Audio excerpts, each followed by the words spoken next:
여러분 안녕하세요. 어서와 충남 온라인 학교 중학교 1학년 사회 수업 시간이 돌아왔습니다. 여러분 일주일 만에 보는데 잘 지냈나요?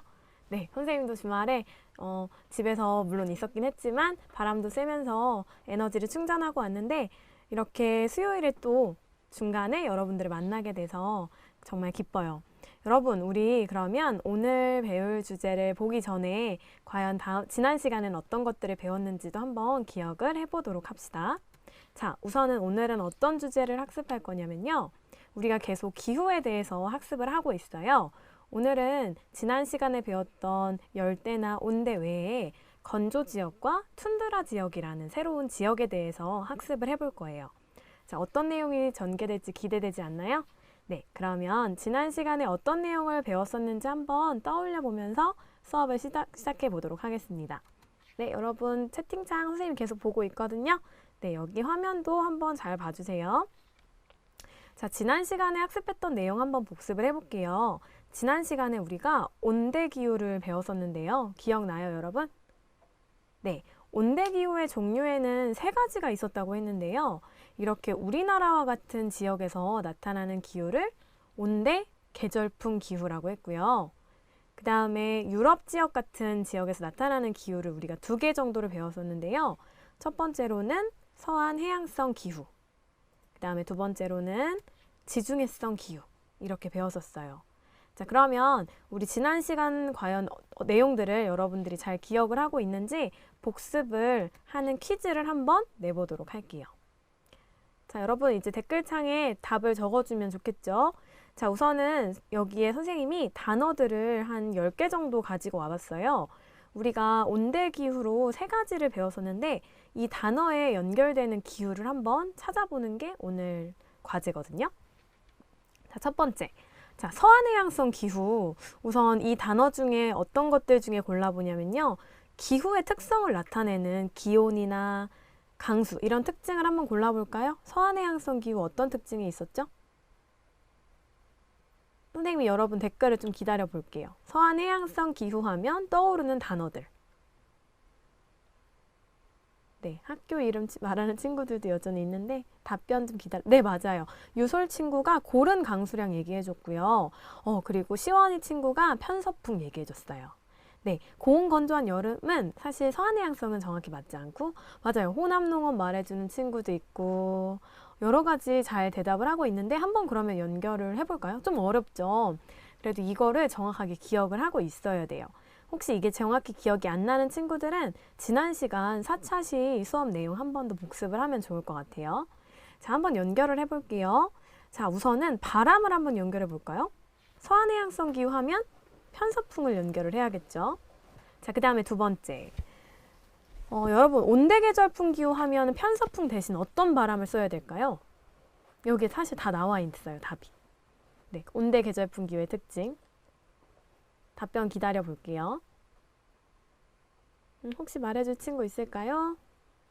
온대 계절, 네, 맞아요. 고라니 친구가 얘기를 잘 해줬는데요. 계절풍 얘기를 했었고요. 자, 지중해성 기후는 우리나라와 조금 다른 특징을 가지고 있다고 했어요. 어떤 특징을 가지고 있죠? 참고로 여름의 기후를 한번 생각을 해볼까요? 우리나라는 여름에 습기가 굉장히 많죠. 그런데 지중해성 기후는 어떻죠? 답변 한번 기다려 볼게요. 누가 말할까요? 고온 다습한 여름 말고. 아, 지금 선생님 화면이 나가고 있어서 여러분 단어가 안 보이나요? 네. 고온, 건조한 여름이 나타난다고 했죠. 네. 자, 그러면 서한해양성 기후 또 한번 연결을 해보면 자, 서한해양성 기후 말고 온대계절풍 기후는 고온 다습한 여름이 특징이죠. 우리나라 굉장히 여름에 덥잖아요. 또 습기가 많아서 에어컨 없이는 살기가 어려운 그런 계절이 나타나죠. 자, 그 다음에 서한해양성 기후 한번 가볼까요? 편서풍의 특징도 있었고 이런 편서풍으로 인해서 작은 연교차가 나타난다고 했어요. 1년 내내 비교적 연교차가 우리나라 같은 지역에 비해서는 크지 않다는 거. 연서 친구가 되게 잘 적어줬는데요. 선생님이랑 한번 같이 해봅시다. 자, 그 다음에 또 고른 강수량이 나타난다고 했죠. 그래서 매일 우산을 들고 다니는 사람들도 많고 그 다음에 트렌치코트 같은 비가 잘 떨어질 수 있는 그런 옷을 입는다고 했었어요. 자, 그리고 여러분 그러면 이제 농업 해볼까요? 농업? 농업은 우리 같이 채팅방으로 소통하면서 해봅시다. 자, 서한해양성 기후에서는 두 가지의 농업이 이루어진다고 했었어요. 어떤 농업이 이루어진다고 했죠? 자, 한번 답변을 기다려 볼게요. 재밌는 닉네임이 많네요. 취두부 라떼는 무슨 맛일까요? 네. 네, 맞아요. 종한 친구가 말해줬어요. 호남 농업. 네. 서한해양성 기후에서는 호남 농업도 이루어지고 낙농업도 이루어져요. 자, 그런데 지중해성 기후는 뭐였죠? 네. 올리브나 레몬이나 오렌지나 포도 같은 것들을 재배하는 수목 농업이 이루어진다고 했었죠? 자, 그러면 여러분, 우리나라는 어떤 농업이 이루어지나요? 네, 이미 답변을 한 친구가 있어요. 빙봉 친구가 벼농사 물음표라고 적어줬는데, 네, 맞아요. 우리나라는 벼농사가 이루어져요. 자, 그리고 아까 여러분들이 말해줬던 호남 농업. 자, 그럼 이제 하나 남았네요. 여러분, 온돌과 대청마루는 어떤 기후에 해당할까요? 한번 기다려 볼게요. 자, 온돌과 대청마루. 어떤 그렇죠. 수연이 친구가 말해줬는데 온대 계절풍 기후였어요. 여러분 이 세 가지의 기후의 차이가 나타난다는 거 알 수 있겠죠? 네, 그러면 오늘 배울 내용은 과연 어떤 내용일지 여기 나와 있는 화면을 보도록 합시다. 자, 붕하고 차가 섰어요. 삼촌하고 한울이라는 친구가 사막을 여행하고 있었는데 차가 멈췄나 봐요. 자, 아무래도 차가 고장난 것 같아서 차를 두고 오아시스 마을까지 걸어가야 될 것 같아요. 그러면은 여러분, 여기 있는 물건 중 어떤 것들이 사막 안에서 오아시스를 갈 때 꼭 필요할까요? 자, 여러 가지 있죠. 옷도 있고, 뭐 나침반도 있고, 그 다음에 뭐 선글라스도 있고. 어때요? 이런 것들, 어떤 것들이 필요할까요? 네, 여러분들이 사막이라서 조금 되게 더울 것 같다고 생각을 하지만 사막은 밤이 되면 좀 추워지기 때문에 이런 긴팔 옷도 필요할 거예요. 그럼 또 위치를 알려면 나침반도 필요하겠고 그 다음에 선크림도 필요하겠죠? 햇빛이 강하기 때문에 이런 선글라스도 필요할 거예요. 여러분 이건 어때요? 이거 망원경 필요할까요? 망원경? 네, 망원경도 필요해요. 왜냐하면 오아시스를 찾으려면 먼 곳을 내다볼 수 있어요. 맞아요. 다 필요해, 사실. 자, 사막을 탈출하는 데 필요한 물건이 여러 가지가 있을 텐데 오늘 우리가 이 수업을 듣게 되면 사막은 어떤 특징이 있는지도 정확하게 알 수 있겠고 사막을 탈출하는 데 꼭 필요한 물건이 무엇인지 알 수 있을 거예요. 자, 그러면 오늘의 학습 목표를 한번 두 가지 확인해 보도록 합시다. 자, 오늘은 첫 번째로는 아까 방금 봤던 사막처럼 건조 지역의 기후 특성과 주민들의 생활 모습을 설명할 수 있다가 첫 번째 목표예요. 자, 두 번째, 건조 지역 말고 툰드라라는 생소한 기후 지역에 대해서 배울 건데요. 이 지역의 기후 특성과 주민들의 생활 모습을 설명할 수 있다가 오늘 두 번째 목표에 해당해요. 자, 학습 목표 꼭 기억해 두고요. 여러분 지금 채팅에서 소통하는 건 좋지만 우리 서로를 비방하거나 아니면 수업에 필요하지 않은 말들은 조금 하지 않는 걸로 약속하고 출발을 해보도록 합시다. 다들 할 수 있겠죠? 네. 자, 첫 번째, 건조기후에 대해서 한번 알아볼까요? 선생님이 지난 시간에는 타잔을 한번 보여준 적이 있었는데요. 이번에도 만화 영화랑 영화의 장면을 가지고 와봤어요. 작년에 개봉해서 굉장히 인기를 많이 끌었던 영화죠. 네, 디즈니의 만화인 알라딘을 원작으로 했던 그 실사판 알라딘이 되게 인기가 많았어요. 노래들도 굉장히 인기가 많았죠. 자, 그러면 선생님이 왜 알라딘의 장면을 가지고 온 걸까요? 네, 이 주인공을 보는 게 아니라 이 뒤에 있는 배경을 잘 살펴보면 되거든요. 다음 화면 볼게요. 자, 이 사막의 모습은, 이곳의 모습은 실제 윌 스미스 보이죠? 네, 지니 역할을 했던 이 사람들이 직접 촬영을 했었던 사막 지역이래요. 주변을 한번 볼까요? 자, 우선은 여기서 볼 수 없는 것이 있어요. 뭐를 볼 수 없을까요? 답변 한번 기다려 볼게요. 사막에선 뭘 볼 수 없을까요? 뭘 볼 수 없을까요? 한번 답변 기다려 볼게요. 물, 맞아요. 나무. 다정 친구하고 예선 친구가 잘 말해줬는데요. 맞아요. 이 영화 알라딘의 배경이 되는 곳은 바로 사막인데요. 사막은 여러분이 답변한 대로 나무도 보기가 어렵고 그 다음에 물도 구하기가 어려운 이런 지역에 해당하겠죠. 과연 건조기후는 어떤 특성을 가지고 있는지 그러면은 본격적으로 배워보도록 합시다. 자, 계속 나오고 있는 기후 그래프가 보이죠? 선생님이 이번에는 이집트의 수도인 카이로의 기후 그래프와 몽골의 수도인 울란바토르의 기후 그래프를 가지고 와봤어요. 자, 여기서 잘 봐야 될 건 뭐냐면요. 바로 막대 그래프예요. 자, 여러분 막대 그래프의 길이가 어떤가요? 네, 굉장히 짧게 나타나죠? 자, 막대 그래프가 이렇게 짧게 나타난다는 건 이 지역은 굉장히 강수량이 적은 지역이라는 걸 의미하는 거예요. 자, 그러면 두 번째 자료 한번 볼까요? 자, 두 번째 자료를 한번 보면요. 20도에서 40도에 해당하는 이런 위도 지역은 강수량의 그 양보다 증발량의 양이 훨씬 더 크게 나타나기 때문에 물이 부족한 지역에 해당한대요. 자, 이런 곳이 우리가 오늘 배울 건조기후라고 할 수 있는데요. 건조기후는 강수량이 1년 동안 500mm 내리지 않는 500mm 이하인 지역을 건조지역이라고 해요. 자, 그런데 여러분 이 두 개의 그래프를 한번 다시 보면요. 카이로는 비가 거의 오지 않아요. 자, 그렇지만 울란바토르는 비가 카이로보다는 조금 더 여름철에 많이 온다는 걸 알 수 있죠. 네, 그래서 강수량이 500mm 이하인 지역들을 모두 다 건조기후라고 하지만 건조기후는 크게 보면 두 가지로 분류를 할 수가 있어요. 이렇게 강수량이 너무 없어서 나무나 풀 같은 것들이 자라기가 어려운 것을 사막이라고 하고요. 자, 조금 대조적이긴 하지만 사막보다는 비가 많이 오고 강수량이 500mm 정도 오지는 않는 이런 지역을 스텝이라고 하는데요. 여러분 이걸 꼭 기억해 둡시다. 이 두 개의 구분 기준이 되는 강수량을 몇 밀리라고 하냐면 500에서 절반을 나눠보면 돼요. 몇일까요? 이거는 답변 한번 기다려 볼까요? 500의 절반이에요, 여러분. 네, 누가 얘기해 볼까요? 한번 기다려 볼게요. 네, 맞아요. 서정균, 정균 친구랑 티카 친구, 시원 친구 다 말해줬는데요. 250mm를 기준으로 해서 250mm보다 적게 내리면 사막이고요. 250에서 500mm 사이에 나타나는 지역을 스텝이라고 해요. 자, 그러면 과연 사막이랑 스텝은 어떻게 형성되는 것이고 어떤 것들이 경관으로 나타나는지를 또 알아보도록 합시다. 자, 사회 수업에서 빠질 수 없는 게 바로 지도인데요. 선생님이 이번에도 지도를 가지고 와봤어요. 자, 이렇게 붉은 색깔로 나타나는 것은 사막이라고 되어 있고요. 그 사막의 주변을 둘러싸고 초록 색깔의 스텝이 나타난다는 지도가 나와 있어요. 자, 그러면 사막과 스텝, 건조기후가 나타나는 지역을 선생님이 세 종류로 한번 구분을 해볼 거예요.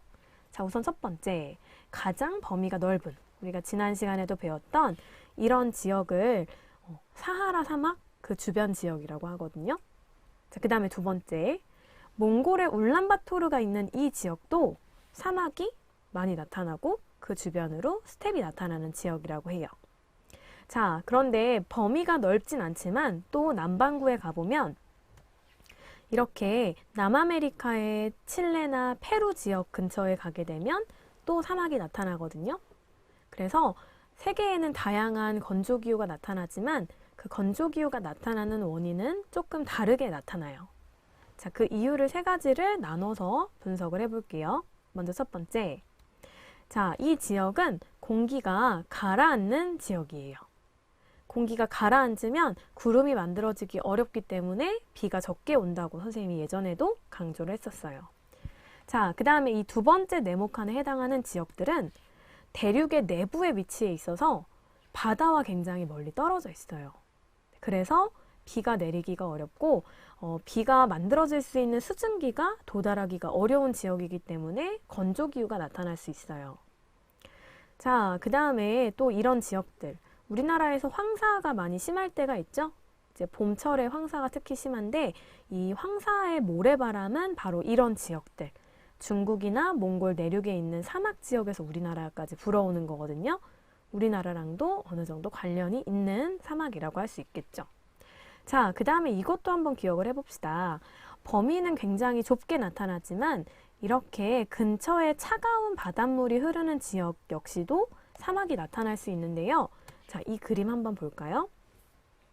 자, 여기 페루나 칠레 쪽 근처에 가게 되면 차가운 바닷물이 흘러요. 그래서 그런 바닷물을 한류라고 하는데 이 한류가 흐르는 지역은 공기가 차갑기 때문에 공기가 위로 상승하기보다는 공기가 아래로 가라앉는 성질을 가지고 있어요. 여러분 여기서도 말했듯이 공기가 가라앉는 지역은 비구름이 만들어지기 어렵다고 했죠? 네, 그래서 이런 지역 같은 경우는 사막이 잘 발달할 수 있어요. 자, 이해가 됐나요? 사막과 스텝이 나타날 수 있는 원인을 세 가지로 한번 나눠봤어요.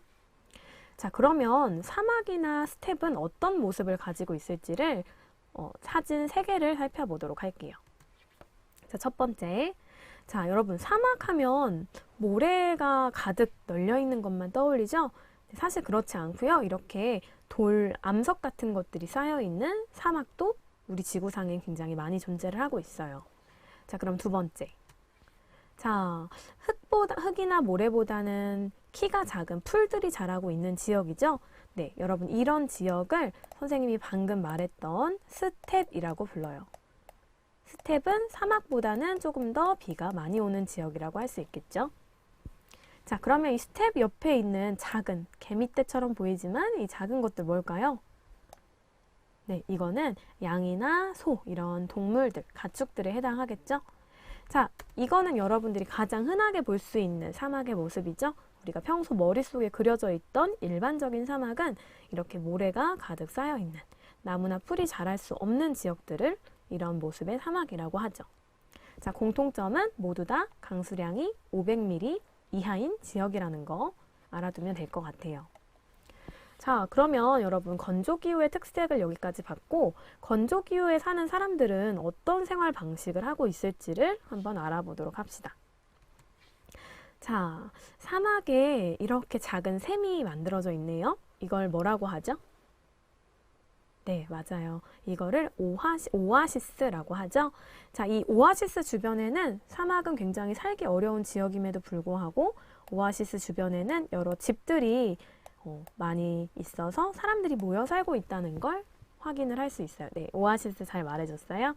자, 이런 지역에서는 이렇게 이런 작물을 재배할 수 있거든요. 여러분 이거 뭐예요? 이거 여러분들이 입는 옷에도 많이 들어가는 거거든요. 네, 답변을 한번 기다려 볼게요. 네, 맞아요. 형준이 친구가 목화라고 얘기를 해줬어요. 자, 목화도 이런 기후에서 재배를 할 수가 있고요. 두 번째 한번 볼게요. 자, 평범한 야자수 같죠? 네, 근데 이 야자수인데요. 좀 특이한 야자예요. 이 열매가 바로 우리가 먹을 수 있는 대추랑 비슷한 열매가 열린다고 해서 이런 나무를 대추야자 나무라고 불러요. 대추야자. 자, 그래서 사막 같은데 뭐 우리가 이제 중동이나 이런 거 여행을 가게 되면 사람들이 여행 기념품으로 이런 대추야자를 많이 사오거든요. 이 안에 씨가 있긴 하지만 되게 달고 되게 농도가 짙은 맛이 나거든요. 여러분 한번 나중에 중동 여행을 가게 되면 이제 조금 상황이 많이 코로나가 많이 나아지게 되면 이런 데 여행을 가서 이런 것도 한번 먹어봤으면 좋겠어요. 네, 대추야자 먹어본 친구 있어요? 네, 선생님 취향은 아니었지만 여러분 단 거 좋아하는 친구들은 좋아할 수도 있을 것 같아요.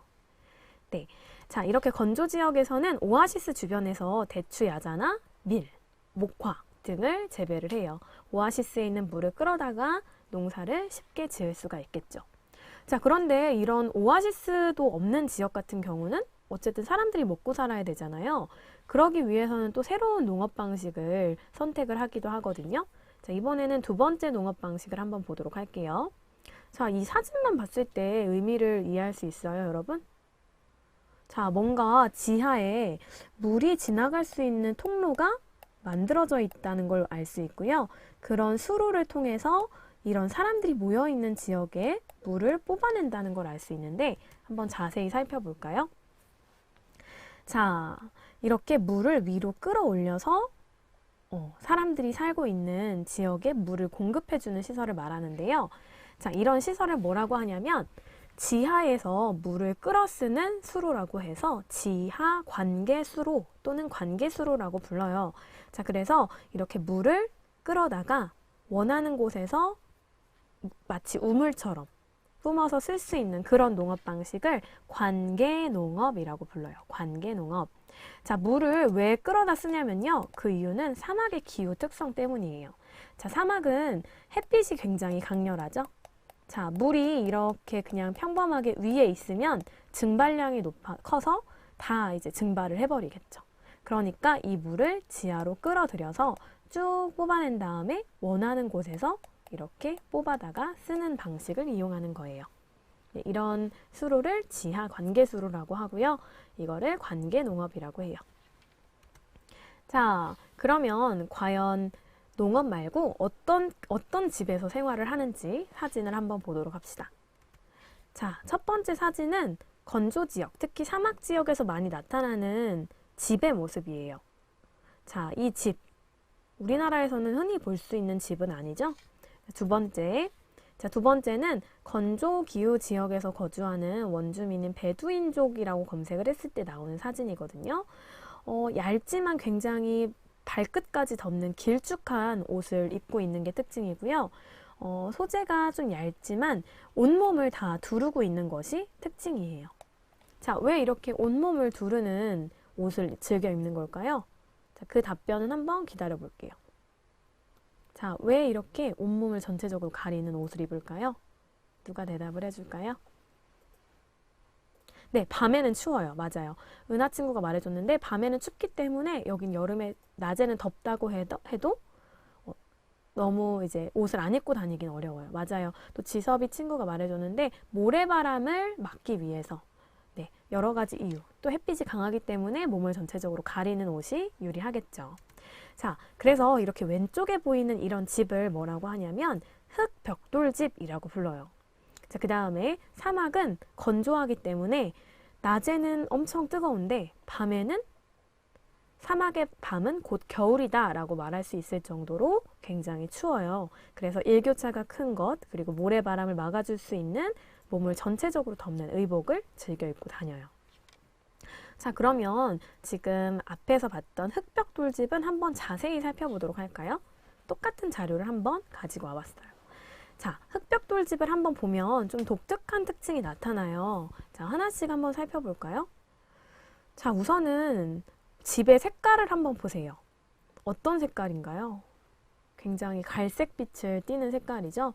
자, 왜 이렇게 갈색빛을 띨까요? 한번 답변 기다려 볼게요.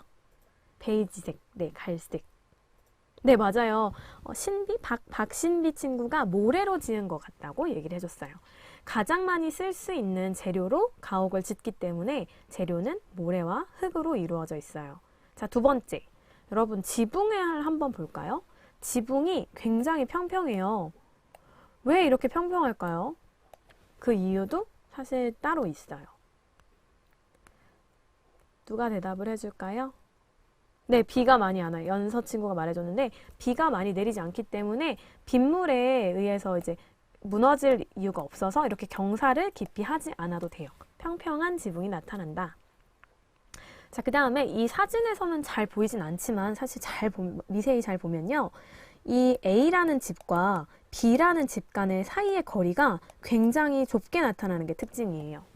자, 가옥 간의 거리가 굉장히 가깝게 나타나는 이유도 또 있거든요. 이건 왜 그런 걸까요? 이건 조금 어려워요. 이거 왜 그럴까요?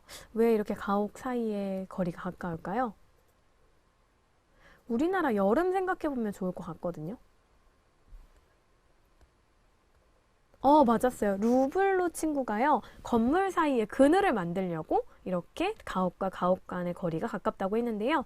이 지역은 굉장히 더워요. 여름에. 물론 낮에도 굉장히 덥거든요. 그렇지만 습하지는 않기 때문에 햇빛만 피하더라도 사람들이 살기 딱 좋은 서늘한 이렇게 온도가 나타나거든요. 그러기 위해서는 가옥 간의 사이를 가깝게 둬서 그늘을 만드는 게 사람이 살기에 훨씬 더 유용을 하겠죠. 맨 마지막으로는 같이 해볼게요.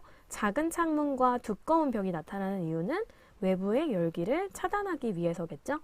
이런 집 하나만으로도 사막에는 이런 특징적인 기후가 나타난다는 걸 알 수 있었어요. 자, 여러분, 사막까지 이렇게 봤고요. 두 번째로는 조금 비가 더 많이 오는 스텝 지역으로 한번 가봅시다. 스텝은 250에서 500ml 사이의 강수량이 내릴 수 있기 때문에 이렇게 키가 작은 풀이 자랄 수 있는데 이런 초원을 스텝이라고 불러요. 자, 스텝을 보니까 사람 외에도 다양한 가축들이 돌아다니고 있죠. 자, 이런 스텝 지역에서는 양이나 소, 염소 이런 가축들을 많이 기르는데 이 가축들을 데리고 끊임없이 이동을 해요. 왜냐하면 가축들은 풀을 먹죠. 그 풀을 다 뜯어 먹으면 풀이 없잖아요. 그러려면 어떻게 해야겠어요? 네, 옆으로 이동해서 또 풀을 뜯어 먹게 해야겠죠. 네, 그래서 이렇게 이동을 해가면서 가축을 사육하는, 가축을 방목하는 이런 농업 방식을 유목이라고 불러요. 유목. 네, 동화 친구가 얘기를 해줬네요. 유목. 자, 그 다음에 이런 유목을 하기 때문에 가옥 특성도 특이하게 나타나요. 스텝은 어이라고 쓰면 돼요. 하윤 친구. 자, 집을 너무 공들여 지으면 금방 또 이동을 해야 되니까 아쉽겠죠? 네, 그래서 이동을 할 목적으로 유목을 하기 때문에 집도 간단하게 짓는데요. 이런 집을 바로 이동식 가옥이라고 불러요. 자, 몽골에서는 이거를 게르라고 부르는데요. 게르의 내부를 한번 들어가 볼까요? 자, 게르. 우리나라로 치면은 우리가 이제 캠핑이나 이런 데 갈 때 치는 휴대용 텐트라는 식으로 생각을 하면 될 것 같아요. 이렇게 기둥 안에 둥글게 천막을 쳐서 사람들이 살 수 있는 간단한 세간 같은 것들을 모아놓은 게 바로 게르의 내부 모습에 해당하는데요. 자, 이런 가옥을 이동식 가옥이라고 불러요. 신기하죠? 여러분 나중에 몽골 여행을 가면 이렇게 직접 몽골 유목민의 생활 방식을 그대로 체험할 수 있는 여행 코스가 있거든요. 이런 것들 여러분들 이제 나중에 대학생 되고 성인이 되면 돈을 많이 모아서 이런 여행 좀 많이 다녀봤으면 좋겠어요. 자, 스텝 지역은 이렇게 이동식 가옥을 갖는다는 것을 알 수 있었고요. 자, 한 번 더 자료를 볼게요. 자, 아까는 유목을 배웠었는데요. 사실 유목은 뭐 몽골이나 이런 일부 지역에서만 주로 나타나고요. 호주나 미국 같은 곳의 건조 지역에서는 이렇게 양이나 소를 대량으로 방목을 하거나 아니면 거대한 양의 농사를 짓기도 하는데요. 이렇게 넓은 초원을 이용해서 방목을 하고요. 그 다음에 밀과 옥수수를 재배를 할 수 있어요. 자, 방목이라는 건 뭐냐면요. 자유롭게 풀어두고 기른다는 뜻이에요. 이해됐죠? 방목. 자, 그러면 건조 지역 중에서 스텝 사람들은 어떤 옷을 입고 있을지도 한번 볼까요? 자, 몽골 같은 지역들은 위도가 조금 높기 때문에 겨울에는 굉장히 추워요. 밤에도 춥고요. 그래서 주변에서 흔히 볼 수 있는 동물의 가죽이나 털로 만든 이런 옷을 즐겨 입어요. 자, 그리고 양을 많이 기른다고 했죠? 네. 이 음식 한번 볼까요? 이거는 몽골의 전통 음식이래요. 이거 무슨 고기로 만든 걸까요? 여러분 무슨 고기일까요? 아까 선생님이 기르는 동물로 만드는 고기일 가능성이 높다고 힌트를 줬어요. 맞아요. 민수 친구가 양고기라고 말해줬는데요. 이 양고기를 이용한 음식을 많이 먹어요. 가축의 가죽을 이용한 옷과 주식인 염소고기나 양고기. 양고기 먹어봤나요, 여러분? 네. 양고기가 약간 누린내가 난다는 사람도 있는데 또 좋아하는 사람들은 굉장히 많이 먹는 요리죠. 자, 이렇게 건조 지역의 주민 생활을 사막이랑 스텝으로 나누어서 한번 살펴봤고요. 자, 여기 한번 볼게요. 자, 건조 지역이 최근에 많은 어려움을 겪고 있다는 걸 알려주기 위해서 선생님이 사진을 가지고 와봤어요. 자, 아프리카의 사하라 사막 남쪽에 있는 이 지역은 사헬 지대라고 부르는데요. 이 지역에 이렇게 사막화가 많이 진행이 되고 있대요. 사막이 아니었던 곳이 사막으로 변해가는 현상을 사막화라고 하는데요. 기후의 변화도 영향이 있겠지만 인간이 지나치게 물을 많이 끌어다 쓰고 너무 많은 농업을 하기 때문에 이런 사막화 문제가 발생하기도 해요. 자, 그 다음에 이거는 좀 극단적인 사진인데요. 요거 하나 보도록 합시다. 여러분, 여기 한번 볼까요? 분명히 물은 없는데 이렇게 배가 한 척 떠 있네요. 자, 이거 누가 갖다 놓은 걸까요? 어때요? 어떻게 생각하나요, 여러분? 배가 평평한 땅 한가운데 떠 있어요. 이거 왜 그런가요? 네. 이거는 배를 사람들이 일부러 갖다 놓은 게 아니라 원래 이 지역은 호수였어요. 또는 바다라고도 보는 사람들도 있는데 이런 호수나 바다였던 지역이 이제 사막화가 되게 되면 이렇게 면적이 줄어든 지역이 있는데요. 중앙아시아 지역에 있는 아랄해라는 곳이에요. 1977년에 비해서 2014년에 호수의 면적이 어마어마하게 많이 줄어들었다는 걸 알 수 있죠. 그 이유는 사람들이 물을 너무 많이 끌어다가 목화 농사를 지었기 때문이에요. 자, 그러면 우리 지금까지 건조 지역에 대해서 살펴봤고요. 이제 두 번째로는 툰드라 기후에 대해서 한번 살펴봅시다. 네. 자, 툰드라 기후. 자, 툰드라 기후는 이제 위도 한 80도, 70도 이상의 극지방에 나타나는 기후인데요. 자, 여기 한번 미국의 베로라는 지역의 그래프를 한번 볼게요. 자, 이 그래프를 한번 잘 보면은 겨울철에는 영하 20도, 30도 정도까지 나타나는데 선생님이 이 네모칸을 친 여기 부분을 한번 볼게요. 자, 이 부분을 보게 되면 여름철에는 0도 이상으로 기온이 높아지는 경우가 생겨요. 자, 이렇게 기온이 0도 이상으로 높아지게 되면 얼음이 녹게 되고 그 땅에 이끼나 풀이 자랄 수 있거든요. 네, 이런 땅을 툰드라라고 불러요. 툰드라. 네, 툰드라는 그 지역 사람들이 쓰는 말인데요. 이런 이끼 같은 풀 같은 것들이 자라는 기후를 툰드라 기후라고 하고요. 여름철에는 다양한 식물이 자라고 그 식물을 먹기 위해서 야생동물이 모이기 때문에 생명의 땅으로 변하는 지역을 툰드라라고 해요. 자, 그러면 툰드라 기후는 어느 지역에 나타나는지 한번 지도를 보도록 할까요? 자, 지도 한번 볼게요. 자, 북극권에 해당하는 이쪽 위의 지역들, 극지방에 해당하는 지역 중에 일부는 툰드라 기후가 나타나는데 주로 북극해를 둘러싼 유라시아 대륙의 북부 지역, 러시아의 시베리아보다 조금 더 위의 지역이거든요. 그 다음에 캐나다의 북부, 그 다음에 여기 덴마크령에 해당하는 그린란드 섬이 있죠. 그린란드 섬의 내륙에는 빙하가 많은데 외곽은 이렇게 여름철에는 0도 이상 올라가는 툰드라 기후가 나타나요. 자, 그러면 여러분들 툰드라는 좀 접해본 친구들이 많이 없는 것 같아서 선생님이 사진 자료를 많이 가지고 와봤어요. 자, 툰드라 기후 한번 볼까요? 자, 얼음이 여기 산 멀리는 얼음 같은 게 보이기도 하는데요. 여름에는 0도 이상을 넘어가기 때문에 이렇게 이끼나 풀 같은 작은 풀들이 자랄 수 있어요. 자, 그렇지만 여러분 중요한 건 나무는 자라기가 어려워요. 그러기에는 너무 추운 날씨가 나타나고요. 여름철에만 이렇게 잠깐 풀이 자라지만 대체로는 이렇게 춥고 긴 겨울이 나타나는 지역이에요. 자, 여기 술록들이 많이 보이죠?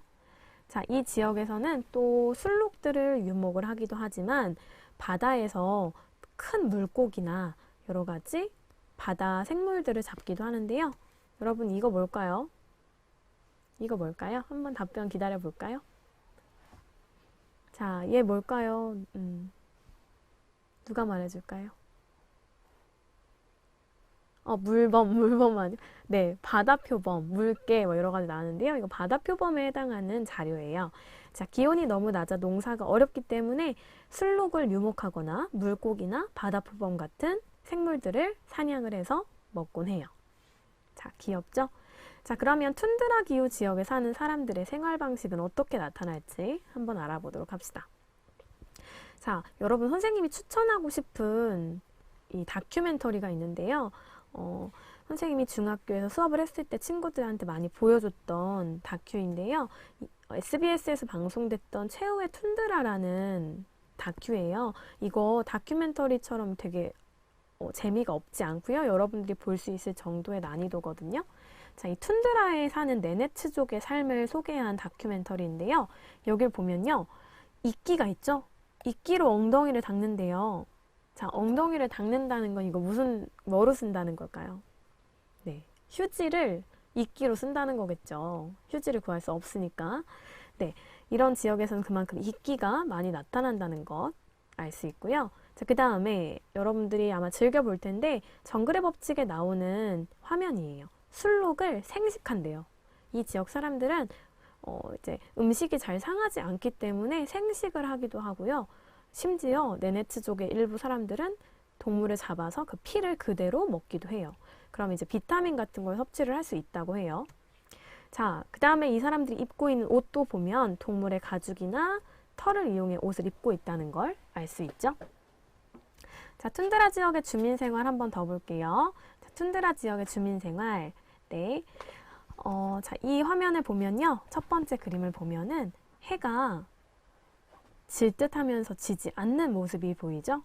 이제 밤이 되지 않고 조금 완전한 깜깜한 밤은 아니지만 약간 해가 지기 직전의 상태로 나타나는 이런 현상이 나타나고요. 반대로 겨울철에는 이렇게 해가 잘 뜨지 않고 어둑어둑한 시기가 반복이 돼요. 자, 그 다음에 또 이렇게 하늘을 보면은 아름다운 풍경이 펼쳐지기도 하는데요. 낮만 계속되는 현상을 백야라고 하고요. 밤이 계속되는 현상을 극야라고 하죠. 그 다음에 빙하, 오로라 같은 신비한 자연 경관이 나타나기도 해요. 자, 그 다음에 두 번째, 여러분 이건 되게 중요해요. 자, 툰드라 지역은 여름에만 0도씨 이상으로 온도가 높아진다고 했죠. 근데 겨울철에 얼었던 땅이 여름에 0도씨 이상이 되면 일부 가까운 곳만 녹게 돼요. 자, 그러면 그 녹은 땅에 이런 이끼나 풀과 같은 것들이 자라게 되는데, 자, 여기서 잘 보면 이끼나 풀이 자라기 전에 얼어있는 땅을 뭐라고 하냐면 영구동토층이라고 불러요. 영구동토층. 선생님이 펜으로 다 쓰진 않을게요. 영구동토층이라고 하는데 이 영구동토층의 일부가 녹아서 이렇게 이끼 같은 초원이 형성이 되겠죠. 자, 이런 데는 또 여러분들 이거 조금 징그러운 화면일 수도 있는데요. 이렇게 모기가 굉장히 많이 살아요. 그래서 영구동토층이 여름에 녹아서 또 습기가 많기 때문에 이 시기에는 이끼나 풀도 많이 자라고요. 모기 같은 것들의 공격을 많이 받기도 해요. 힘들겠죠? 모기를 엄청 많이 또 여기 있는 모기들은 추운 겨울을 버티는 모기이기 때문에 굉장히 강력한 특징을 가지고 있어요. 그래서 모기한테 다 물려서 죽는 술록들도 많이 있어요. 신기하죠? 자, 빨리 넘어갈게요. 자, 이렇게 영구동토층이 여름에 녹기 때문에 열을 그대로 받게 되면 집이 불안정해질 수 있겠죠. 네, 그래서 집을 일정 높이 띄워서 이런 식으로 직접 열을 받지 않게 짓게 되는데 이런 가옥을 뭐라고 하냐면 고상가옥이라고 불러요. 고상가옥. 자, 여러분 이거 고상가옥 우리 예전에 배웠었어요. 열대기후에서도 고상가옥을 짓는다고 했는데 이름은 똑같아요. 그렇지만 목적은 다르겠죠. 자, 툰드라 지역에서 고상가옥을 짓는 이유는 뜨거운 열기를 피해서 건물이 기울어지는 것을 막기 위한 것이다. 맞아요. 루블루 친구 말처럼 송유관도 띄워서 짓기도 해요. 자, 여러분 그러면 우리 거의 다 왔고요. 한번 연결을 해볼게요. 자, 베로, 카이로, 울란바토르에 기후그래프가 있었어요. 자, 하나씩 맞는 경관을 한번 이어볼까요? 베로 되게 춥죠? 여름의 일부 시기에만 땅이 녹게 돼요. 자, 그럼 어떤 거랑 연결하면 좋을까요? 네, 맞아요. 세 번째 거랑 연결을 하면 좋을 것 같고, 자, 두 번째 우리 울란바토르 먼저 해볼까요? 울란바토르는 비가 250mm에서 500mm 사이 지역에 해당해요. 자, 이런 지역에는 이런 초원이 발달하겠죠. 자, 그 다음에 세 번째로는 카이로는 이렇게 이어질 수 있겠죠. 자, 이것의 명칭을 하나씩 확인을 해보면, 자, 왼쪽에 있는 이런 초원들 뭐라고 부르죠? 한번 대답을 해볼까요? 자, 맨 왼쪽에 있는 것. 네, 맞아요. 스텝이에요, 스텝. 지섭 친구가 잘 말해줬어요. 두 번째, 이건 사막이라고 하고요. 세 번째, 여름에 땅이 녹아 이끼나 풀이 자라는 생명의 땅 뭐라고 하나요? 세 글자로? 자, 누가 대답을 해볼까요? 네, 여러분, 네, 맞아요. 테스 친구가 툰드라라고 잘 말해줬네요. 자, 배운 거 확인하면서 우리 마무리를 해봅시다. 건조기후, 크게 두 가지로 구분된다고 했죠? 사막과 스텝. 자, 사막은 강수량이 250mm 이하, 흑벽돌집을 짓고 관계나 오아시스 농업을 하고 긴 옷차림을 입는다는 것. 스텝은 250에서 500mm 사이 이동식 가옥, 이걸 몽골에서는 게르라고 하고요. 이동식 목축, 유목을 하기도 하고 가죽 등을 이용한 옷을 입는다고 했죠. 자, 다음 툰드라 기후. 자, 툰드라는 여름철에 풀이나 이끼가 자랄 수 있는 0도씨 이상이 되는 생명의 땅을 툰드라라고 했고요. 네, 그 다음에 주민생활, 위생활, 식생활, 주생활, 고상가옥 짓는다는 거 꼭 기억을 해주세요. 자, 문제 두 가지만 한번 같이 풀어보고 마무리를 해볼게요. 자, 여러분 마지막으로 집중해서 문제 한번 풀어봅시다. 첫 번째 1번. 건조기후는 사막과 스텝으로 구분되며 특히 사막은 강수량이 몇 미리 미만인 지역일까요? 답변 기다려 볼게요. 누가 제일 먼저 말해줄까요? 네, 맞았어요. 옌도 친구인가요? 250mm 미만인 지역이다. 자, 두 번째. 스텝 지역 중 가축과 함께 이동하는 방식의 목축업을 뭐라고 하나요? 자, 뭘까요? 가축과 함께 이동하는 방식. 두 글자. 뭐라고 할까요? 자, 네, 맞아요. 지나가던 사람 친구가 유목이라고 말해줬어요. 자, 이것과 관련된 가옥은 이동식 가옥이라고 하죠. 자, 한 문제만 더 풀어봅시다. 두 문제만 더 풀게요, 여러분. 이거 배운 내용 점검해야 되니까. 자, 짧은 여름철 기온이 0도 이상 올라 이끼나 풀이 자라는 생명의 땅을 뭐라고 할까요? 네, 형준이 친구가 말해줬어요. 툰드라라고 하고요. 툰드라 지역에서는 뭐가 녹나요? 항상 얼어있는 층이 녹는다고 했어요. 5글자. 이거 좀 어렵네요. 대답이 엄청 많이 올라오고 있어요, 여러분. 선생님이 매의 눈으로 답변을 기다릴게요. 네, 캡처하셔도 됩니다. 자, 뭘까요? 5글자. 어렵나요? 네, 맞아요. 테스 친구 잘 말해줬어요. 영구동토층이 녹아 가옥이 무너지는 걸 방지하기 위해서 무슨 집을 짓나요? 4글자. 자, 기다려 볼게요. 뭘까요? 4글자. 우리 이거 열대기후에도 나타나는 가옥이에요. 네, 가은이 친구가 말해줬어요. 고상가옥을 짓는다고 했어요. 다들 잘 기억을 하고 있네요. 점점 더 댓글이 많이 올라오는 것 같아서 선생님이 굉장히 뿌듯해요. 자, 다음 시간 학습 주제만 안내하고 마무리하겠습니다. 다음 시간 주제에는 우리 기후를 끝내고요. 세계의 다양한 지형을 배우도록 할 거예요. 그리고 다음 시간은 도덕 시간도 이어지니까 여러분 잘 들어주길 바라고요. 자, 그러면 중학교 1학년 사회 수업 오늘 여기까지 진행하도록 하겠습니다. 여러분 다음 시간에 만나요. 안녕.